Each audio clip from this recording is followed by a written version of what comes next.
আসসালামু আলাইকুম। আজকের ক্লাসে সবাইকে স্বাগতম। আমরা বিগত ক্লাসে থার্মোলুমিনেসেন্ট রেজিমিটার সম্পর্কে পড়েছিলাম। আজকে আমরা সেমিকন্ডাক্টর ডায়োড বা সেমিকন্ডাক্টরের মাধ্যমে কিভাবে রেডিয়েশন মাপা যায় সেটার একটা প্রসেস সম্পর্কে জানব। তো দেখেন যে সেমিকন্ডাক্টর ডায়োড সম্পর্কে পড়ার আগে আমাদের একটু আবার আগেরটা থেকে যেটাতে আমরা পড়েছিলাম যে ব্যান্ড থিওরি, যে আপনার হচ্ছে যে সবচেয়ে বাইরের যে ভ্যালেন্সি যেগুলো থাকে ইলেকট্রনগুলো, সেগুলোকে আপনার হচ্ছে যে আবার ভ্যালেন্স ব্যান্ড আর হচ্ছে কন্ডাকশন ব্যান্ডে ভাগ করা হয়েছে। এবং যেটা হচ্ছে আপনার বিদ্যুৎ পরিবাহী, মানে যেটা হচ্ছে আপনার সুপরিবাহী, যেমন তামা, কপার, হ্যাঁ, সেগুলো আপনার কিন্তু কন্ডাকশন ব্যান্ডের মধ্যে চলে যেতে পারে আপনার হচ্ছে যখনই কারেন্ট আসবে। আর একটা হচ্ছে বিদ্যুৎ অপরিবাহী, আর একটা হচ্ছে সেমিকন্ডাক্টর। তো বিদ্যুৎ অপরিবাহী এবং এর যে কন্ডাকশন ব্যান্ড আর হচ্ছে ভ্যালেন্স ব্যান্ডের মাঝখানে আপনার হচ্ছে একটা জোন থাকে যেটাকে বলা হয় ফরবিডেন জোন, সেটা। আর হচ্ছে সেমিকন্ডাক্টরের মধ্যে এটা থাকে। এখন সেমিকন্ডাক্টর আর হচ্ছে যে অপরিবাহীর মধ্যে পার্থক্য যেটা হলো যে সেমিকন্ডাক্টরকে যদি আমি একটু টেম্পারেচার দেই বা ওটার মধ্যে যদি একটু স্টিমুলেশন দেই, সেটা আপনার ভ্যালেন্স ব্যান্ড থেকে কন্ডাকশন ব্যান্ডে যেতে পারে, যেটার জন্য মাত্র 1.1 ইলেকট্রন ভোল্টের আপনার একটা গ্যাপের দরকার হয়। আর যেটা হচ্ছে যে অপরিবাহীর ক্ষেত্রে সেটা হচ্ছে অনেক বেশি, আপনার হচ্ছে 6 থেকে 15 ইলেকট্রন ভোল্ট। এই জন্য হচ্ছে যে কাঁচ, রাবার এগুলো বিদ্যুৎ অপরিবাহী। এখন সেমিকন্ডাক্টর আসলে কি কি আছে? সেমিকন্ডাক্টর আপনার হচ্ছে সহজ কথায় আমরা বলি যে জার্মেনিয়াম বা সিলিকন, এই দুইটাকে আমরা সেমিকন্ডাক্টর বলেই, যেটাকে আপনার হচ্ছে যে দেখেন যে জার্মেনিয়ামের ক্ষেত্রে কি হচ্ছে, জার্মেনিয়ামের ক্ষেত্রে ভ্যালেন্স ইলেকট্রন থাকে বাইরে 4টা, 1 2 3 4টা। এখন যেটা করবে যে ভ্যালেন্স জার্মেনিয়াম তো একটা আর অণুরা আপনার হচ্ছে অনেকগুলা থাকে। অনেকগুলা থাকার কারণে কি হচ্ছে যে পাশাপাশি এটাকে বলা হয় যে তারা একটা সমযোজী বন্ধন তৈরি করে, হ্যাঁ। এবং যখনই একটু স্টিমুলেশন পাচ্ছে তখন এই সমযোজী বন্ধনের ইলেকট্রনগুলো আপনার হচ্ছে যে ঘুরতে থাকতেছে, হ্যাঁ। যেটা হচ্ছে যে আপনার যদি আমরা বলি যে বিদ্যুৎ অপরিবাহী, সেটার ক্ষেত্রে আপনার হচ্ছে এরকম কোনো সেই যে এটাকে যে আমি এখান থেকে কন্ডাকশন ব্যান্ডে নিয়ে যাব সেটার কোনো উপায় থাকে না, জার্মেনিয়ামে থাকে। এখন হচ্ছে সেমিকন্ডাক্টরের ক্ষেত্রে তাহলে এটা হচ্ছে আমার সেমিকন্ডাক্টর জার্মেনিয়াম বা সিলিকন। এখন সেমিকন্ডাক্টর থেকে যখন আমি ডায়োড বানাবো তাহলে আমাকে লাগবে ওটার জন্য পি টাইপ আর এন টাইপ সেমিকন্ডাক্টর সম্পর্কে জানতে হবে। পি টাইপ কি? পি টাইপকে আমরা বলি যে পজিটিভ টাইপ, হ্যাঁ, বা হচ্ছে এটার একটা জিনিস হচ্ছে এখানে পজিটিভ আয়ন থাকে। এখন সেটা কি হলো যে দেখেন যে আপনার যে যখন আমার ভ্যালেন্স ব্যান্ডে ইলেকট্রন আছে, কন্ডাকশন ব্যান্ডেও আছে। তো এটা সেমিকন্ডাক্টরের যেহেতু এটা গ্যাপটা কম, তা এখান থেকে যখন আমি স্টিমুলেশন করব তখন এখান থেকে একটা ইলেকট্রন আপনার হচ্ছে যে কন্ডাকশন ব্যান্ডে চলে যাচ্ছে, ফলে এইখানে কিন্তু আপনার একটা গ্যাপ ক্রিয়েট করে রাখতেছে, যেটাকে আমরা বলি যে আপনার হচ্ছে যে হোল, হ্যাঁ। তাহলে সেই ক্ষেত্রে তখন এইখানে এইটা হয়ে যাবে আপনার পি টাইপ আর এটা হয়ে যাবে এন টাইপ। এইভাবে না বললো যে এখানে আপনার থাকতেছে পি, কারণ এখানে হোল থাকতেছে পজিটিভ আর এখানে ইলেকট্রন বেশি, এই জন্য এটা নেগেটিভ। এখন যখন আমরা একটা জিনিস তৈরি করব পি টাইপ এন টাইপটা কেমনি তৈরি করা হয়, পি টাইপ আর এন টাইপ তৈরি করার ক্ষেত্রে আপনার হচ্ছে জার্মেনিয়াম বা সিলিকন খাঁটি অবস্থাতে পি টাইপ এন টাইপ নয়, এর সাথে কিছু ডোপিং করা হয় বা অপদ্রব্য মিশিয়ে দেওয়া হয়। তাই পি টাইপে দেখেন যে চারপাশে 4টা পি টাইপের সাথে আমরা কি দিব? পি টাইপের সাথে দিব আমরা বোরন। বোরন হচ্ছে আপনার 3 নাম্বার, যেটা আমরা বলি যে পর্যায় মৌলিক সারণী, 3 নম্বর মৌলিক সারণীর। সেটাতে যেটা হবে যে ধরেন জার্মেনিয়ামের সাথে আমি একটা এখানে বোরন দিয়ে দিলাম, এখানেই দেখাই যে জার্মেনিয়ামের সাথে এটা জার্মেনিয়ামই থাকলো, এখানে একটা বোরন দিয়ে দিলাম। তা বোরনের আপনার হচ্ছে যে বাইরে আছে 3টা ইলেকট্রন, তাহলে এইখানে একটা, এখানে একটা আর এইখানে একটা। তাহলে যেটা হবে জার্মেনিয়ামের সাথে বাইন্ড করলে এটা তো চারদিক দিয়ে বাইন্ড করতেছে, 3টি ইলেকট্রনের যেইখানে গ্যাপ থাকবে সেইখানে সে একটা কিন্তু আপনার হোল তৈরি করতেছে। ফলে সেটা হচ্ছে যে আপনার আর একটা ইলেকট্রনকে ক্যাপচার করতে পারবে, এইটা হচ্ছে আপনার পি টাইপ। তখন হয়ে যাবে এটা পি টাইপ আপনার হচ্ছে বস্তু। আর এন টাইপের ক্ষেত্রে কি, এন টাইপ হচ্ছে নেগেটিভ, মানে এক্ষেত্রে আপনার হচ্ছে যে ইলেকট্রন বেশি থাকবে। তা সেক্ষেত্রে আমরা কি করব, এন টাইপে আমরা যোগ করে দেব ফসফরাস। এটা ঠিক যেভাবে আপনার এফএম খানে আছে সেটা বলতেছি, আপনার হচ্ছে যে ইন্টারমিডিয়েটের ফিজিক্স বইটা ওটা অন্যভাবে আছে। এন টাইপে আমরা যোগ করে দেব ফসফরাস। ফসফরাস হচ্ছে পর্যায় সারণীর 5 নম্বর মৌল। তাহলে সেক্ষেত্রে কী হবে, সেক্ষেত্রে আপনার হচ্ছে এর বাইরের যে ভ্যালেন্স ব্যান্ডে 5টা ইলেকট্রন থাকবে। তাহলে কি হচ্ছে, আমি বোরনের বদলে যদি এটা বি দিয়ে হইতো আপনার ফসফরাস দিলাম, ফসফরাস দিলে যেটা হচ্ছে যে ফসফরাসের বাইরে আপনার 5টা ইলেকট্রন আছে, 5টা। তাহলে আপনার হচ্ছে এইটা যদি আপনার সংযোজী বন্ধন তৈরি করলে কিন্তু এই যে একটা এক্সট্রা ইলেকট্রন থাকতেছে, এই এক্সট্রা ইলেকট্রন আপনার হচ্ছে যে নেগেটিভ হিসেবে কাজ করবে, এই জন্য এটা হয়ে যাচ্ছে এন টাইপ। এই গেল তাহলে আমার পি টাইপ আর এন টাইপ সেমিকন্ডাক্টর। যে পি টাইপে আপনার একটা হোল থাকবে যেটা একটা ইলেকট্রন ক্যাপাসিট করতে পারবে বা পজিটিভ হিসেবে কাজ করবে, আর এন টাইপে একটা ইলেকট্রন বেশি থাকবে যেটা হচ্ছে যে আপনার নেগেটিভ হিসেবে কাজ করবে। এখন আমরা আসি যে P N junction. P N junction জানতে পারলেই আমরা ডায়োড সম্পর্কে জানতে পারলাম। তাহলে আমরা কি জানলাম যে পিতে হচ্ছে যে পজিটিভ, এনতে হচ্ছে নেগেটিভ। এখন আমরা পাশাপাশি একটা পি এন জাংশন আঁকি। এটা ধরেন এখানে পি, এটা হচ্ছে এন জাংশন। তাহলে পিতে কি আছে, পিতে আপনার হচ্ছে যে পজিটিভ বেশি আছে।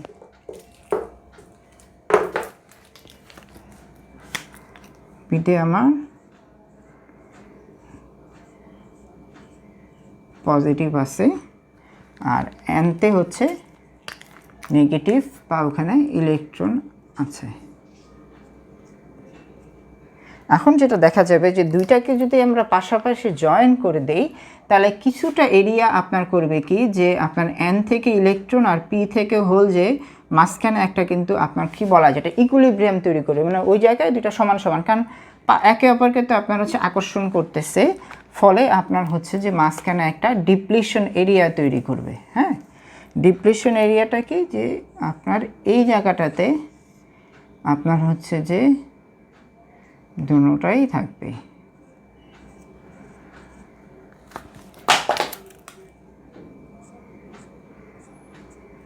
এই জায়গাতে দুটোটাই থাকবে, যেটাকে আমরা বলি হচ্ছে যে ডিপ্লিশন এরিয়া। এটার নাম হচ্ছে ডিপ্লিশন এরিয়া। এটা হচ্ছে পিএন টাইপ। এখন যেটা হচ্ছে যে এখানে আমাকে জানতে হবে আবার যে ডায়োডের কাজ কি। ডায়োড হচ্ছে বিদ্যুৎকে একমুখী করে, দ্বিমুখী এক্ষেত্রে বিদ্যুৎ যাবে না। তো সেক্ষেত্রে আমরা যদি পিকে আপনার হচ্ছে পজিটিভ টার্মিনালের সাথে যুক্ত করি আর এনকে যদি আমরা নেগেটিভ টার্মিনালের সাথে যুক্ত করি তাহলে কি হবে, পিতে যদি পজিটিভ টার্মিনালের সাথে যুক্ত করি তাহলে সেটা হচ্ছে যে আপনার এই যে পজিটিভটা সেটাকে এদিক ঠেলবে আর এন নেগেটিভটাকে আপনার হচ্ছে যে নেগেটিভের নেগেটিভ আকর্ষণ করে আরও মাঝখানে দিক নিয়ে আসবে। ফলে তখন মাঝখানের যে ডিপ্লিশন এরিয়াটা আছে, মাঝখানের যে ডিপ্লিশন এরিয়াটা আছে এটা তখন একদম চিকন হয়ে আসবে এবং এটা দিয়ে আপনার হচ্ছে যে সুন্দর করে বিদ্যুৎ পরিবহন হবে। এজন্য পিকে যখন পজিটিভে দিব আর এনকে যখন নেগেটিভে দিব, যখন বিদ্যুৎ পরিবহন হবে এটাকে তখন আমরা বলি ফরওয়ার্ড বায়াস। আবার ঠিক উল্টাটা যদি আমি চিন্তা করি যে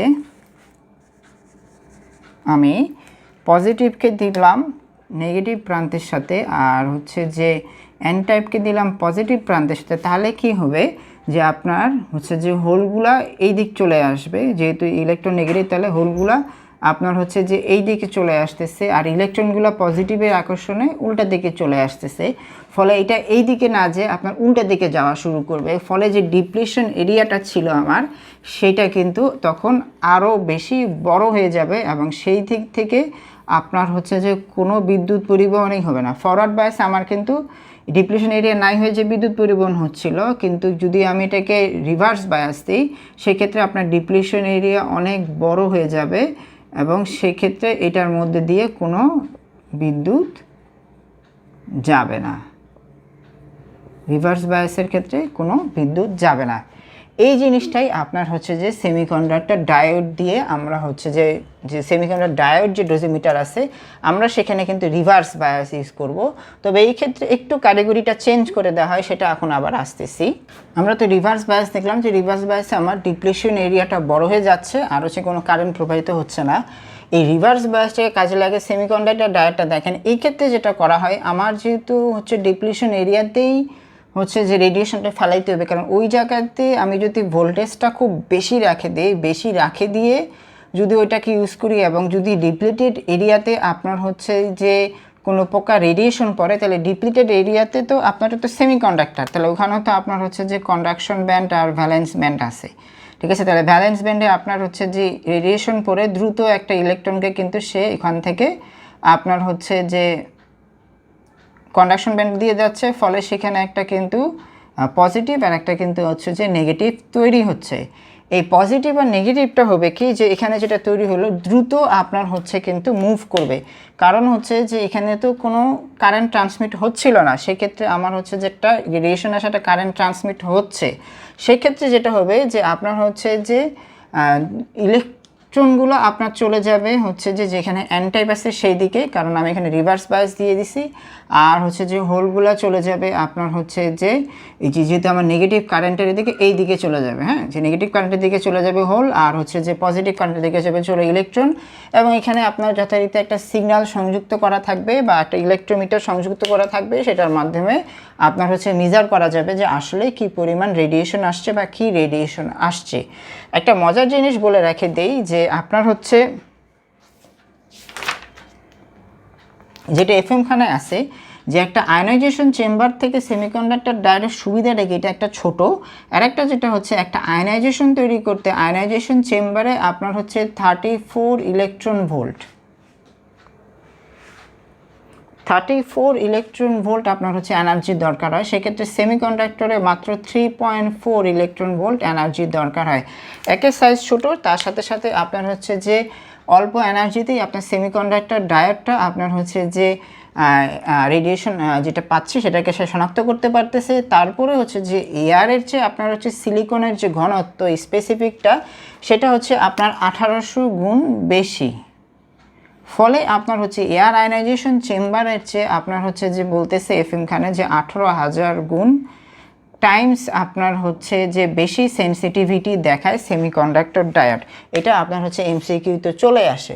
তাহলে সেমিকন্ডাক্টর ডায়োডের আমরা মূল নীতিটা বুঝে ফেলতে পারলাম। এখন যেটা হচ্ছে বাকিটা গঠন, যে আপনার হচ্ছে সেমিকন্ডাক্টর ডায়োডের ক্ষেত্রে যেহেতু আমরা তো প্র্যাকটিক্যালি ইউজ করতে হবে, সেক্ষেত্রে একটা ইপক্সি ম্যাটেরিয়ালের ভিতরে আপনার হচ্ছে যে কপার কোটেটের ভিতরে এখানে ডায়োডটা থাকে এবং ডায়োডটা আপনার তারের মাধ্যমে একটা ইলেকট্রনিক সার্কিটের মাধ্যমে যুক্ত করা থাকে। এটাই হচ্ছে মোটামুটি সেমিকন্ডাক্টর ডায়োড। এখন সেমিকন্ডাক্টরের কিছু অ্যাডভান্টেজ আর ডিসঅ্যাডভান্টেজ আছে, সেটা আমরা একটু দেখতেছি। এটা আমাদের রিটেনে বা হচ্ছে যে অস্পিতে চলে আসে। তাহলে দেখেন যে সেমিকন্ডাক্টর আমরা হচ্ছে যে অ্যাডভান্টেজ কী কী, যে দেখলাম যে আপনার সেন্সিটিভিটি অবশ্যই হচ্ছে যে আয়নাইজেশন চেম্বারের চেয়ে বেশি, যেটা হচ্ছে বলছে 1800 গুণ বেশি। তারপরে ইনস্ট্যান্ট রেজাল্ট আমরা পেয়ে যাচ্ছি আয়নাইজেশন চেম্বারে, তো পরে আপনার রেজাল্টটা পাবেন। আর একটা হচ্ছে অবশ্যই ছোটো সাইজ। আরেকটা কথা বলা হচ্ছে রাগেডনেস আমি আসলে ঠিক ক্লিয়ার না কি বুঝাইছে, তারপর আপনার যাতে এফএম খানে দেওয়া আছে মানে বোঝা যাচ্ছে যে ছোটো বা আপনার হচ্ছে যে ক্যারি করা যায়, এটাই বোধহয় রাগেডনেস বুঝাইছে। এখন লিমিটেশন কী কী আছে? লিমিটেশনের ক্ষেত্রে প্রথমে বলা হচ্ছে যে এনার্জি ডিপেন্ডেন্স। দেখা যাবে যে এটা আপনার হচ্ছে যে অনেক সময় এক্সরের ক্ষেত্রে যদি এনার্জি কম থাকে সেক্ষেত্রে মেজার করতে পারে না। এই ক্ষেত্রে আপনাকে বলতেছে যে তারপরে হচ্ছে যে আপনার কনসিস্টেন্সি, রেজাল্টের কনসিস্টেন্সি থাকে না হাই এনার্জির ক্ষেত্রে, এটাকে একটা তার হচ্ছে যে সিলিকন ডায়োডের ক্ষেত্রে সেটাকে একটা লিমিটেশন বলেছে। ডিরেকশনাল ডিপেন্ডেন্স আপনারা দেখবেন যে এন টাইপটা তো অনেক ছোট ছিল, তারপরে হচ্ছে ডিপ্লেশন রেয়ার, তারপরে হচ্ছে পি টাইপ। এখন রেডিয়েশনকে কিন্তু আপনার এই দিক দিয়ে আসতে হবে, যদি একটু ডানে বায়ে হয়ে যায় অনেক সময় রেজাল্টে আপনার হেরফের হতে পারে। এটাকেই বলতেছে যে আপনার ডিরেকশনাল ডিপেন্ডেন্স বা হচ্ছে যে অ্যাঙ্গুলার ডিপেন্ডেন্স। থার্মালের ক্ষেত্রে বলছে যে যদি নর্মাল টেম্পারেচার হয় ঠিক আছে, কিন্তু হিট যদি বেড়ে যায় বা যদি আলট্রাভায়োলেট রে পায় সেক্ষেত্রে অনেক সময় সেমিকন্ডাক্টর ডায়োডের রেজাল্টের কনসিস্টেন্সিটা নষ্ট হয়ে যায় আর একটা হচ্ছে রেডিয়েশন ইন্ডিউস ড্যামেজ, যে হচ্ছে যে প্রতিনিয়ত আপনার হচ্ছে যে রেডিয়েশন পড়ার কারণে সিলিকন ডায়োডের আপনার হচ্ছে কিছু ইলেকট্রন আপনার হচ্ছে ডানে বায়ে হয়ে যায়, সেটাকে আপনার বলতেছে রেডিয়েশন ইন্ডিউস ড্যামেজ। ডানে বায়ে হয়ে যাওয়ার কারণে আপনার হচ্ছে পরবর্তীতে রেজাল্টের আপনার কিছু চেঞ্জ আসবে, এজন্য বলে যে কিছুদিন পর পর আপনাকে সেটা ক্যালিব্রেশন করতে হবে। আর লাস্টে যেটা হচ্ছে যে আমরা তাহলে এটাকে কী কী ক্ষেত্রে ইউজ করি, এক নাম্বার আমাদের ইউজ হচ্ছে যেটাকে আমরা বলি যে ইলেকট্রন বিম, কারণ ইলেকট্রন বিম অনেক ছোট, সেক্ষেত্রে অনেক সময় আয়নাইজেশন চেম্বার দিয়ে হিসাব করা যায় না, এই জন্য ইলেকট্রন বিমের ক্ষেত্রে আমরা সেমিকন্ডাক্টর ডায়োড ইউজ করি। আর একটা হচ্ছে যে ইন ভিভো ক্যালকুলেশন, আপনি দেখা যাবে ব্রাকিথেরাপির ক্ষেত্রে ইউজ করতে পারে ইন ভিভো মেজারমেন্ট। আর যেখানে আমার হচ্ছে যে স্পন্টোনিয়াস উইথ কনসিস্টেন্সি দিয়ে রেজাল্ট দরকার, সেক্ষেত্রে আমরা কিন্তু সেমিকন্ডাক্টর ডায়োড ইউজ করতে পারি। আপাতত সেমিকন্ডাক্টর ডায়োড এতটুকুই। আপনারা হচ্ছে FM খানটাই আমি টোটালি ফলো করার চেষ্টা করছি, আপনারা একটু দেখে নেবেন। সকলকে ধন্যবাদ।